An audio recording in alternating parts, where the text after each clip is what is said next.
Okey, apa khabar semua? Saya Cikgu Mia. Hari ini kita tengok bab 9, contoh 16, muka surat 182 dalam buku teks anda.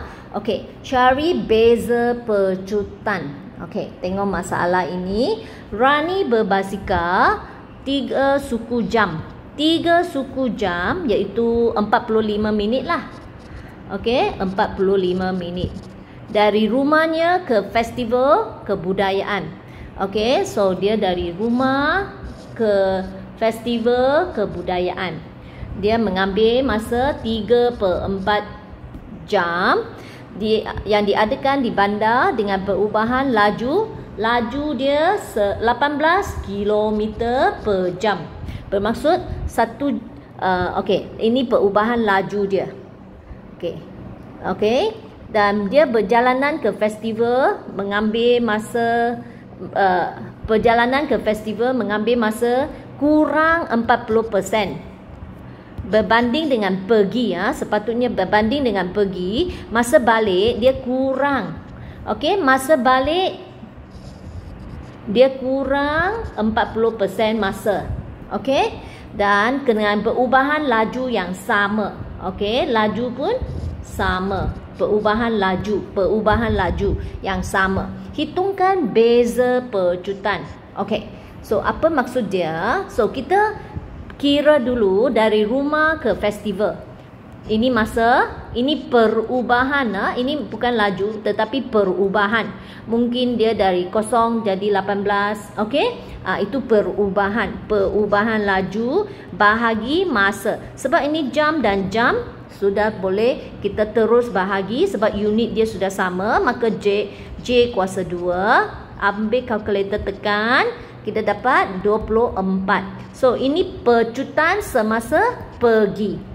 Okey, masa balik, masa dia sudah kurang. Masa balik kurang berapa?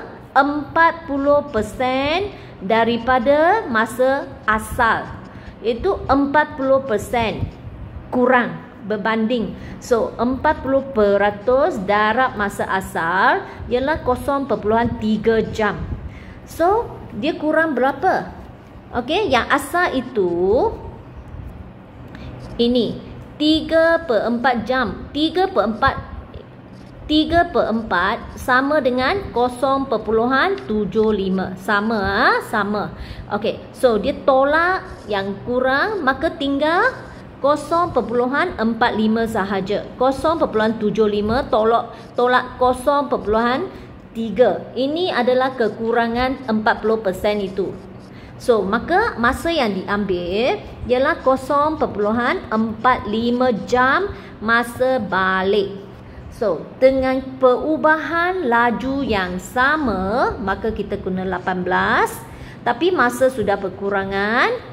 Okey, kita tekan kalkulator, kita dapati pecutan semasa balik ialah 40 km per jam kuasa 2. So, apa perbezaan dia? Kalau nak cari beza, ambil nilai yang besar, tolak yang nilai kecil, iaitu 16 km per jam kuasa 2. Okey, so kita boleh nampak pecutan ini masa balik lebih besar berbanding dengan pecutan masa pergi. Memang sebab untuk jarak yang sama, tetapi kalau dia ambil masa yang kurang, masa pulang, kalau dia ambil masa yang kurang, mestilah dia mesti memecut. Okey, basikal dia mesti mengayuh dengan lagi cepat. Penambahan laju dia mesti lebih cepat baru dia boleh sampai ke rumah.